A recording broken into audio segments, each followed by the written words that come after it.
Marami tayong pasyente, lalong-lalo na yung mga may cancer. I'll be honest, libo-libo na po ang hinahawakan nating kaso na may cancer. Meron po kaming kumpletong research ngayon dito na hawak-hawak. Sa mga may sakit dyan, hindi lang po cancer. Kahit wala kayo nito para ma-prevent ang cancer. Merong 6 na kailangan mong ipasok sa araw-araw mong pagkain. Hindi ko sinabing lahat sama-sama. Basta araw-araw meron kahit man lang isa, cancer fighting foods to eh. So ito yung mga pagkain na lumalaban sa cancer. At kumpleto po ang clinical studies na itong mga to. Umpisa natin sa number 1. Green tea.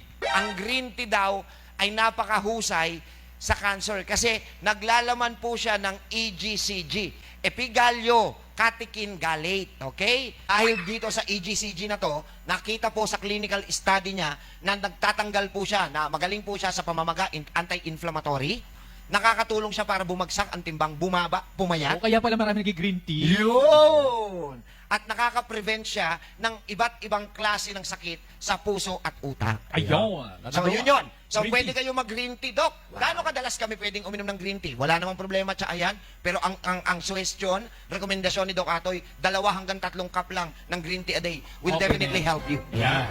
Number 2, turmeric. Alright. Okay, ano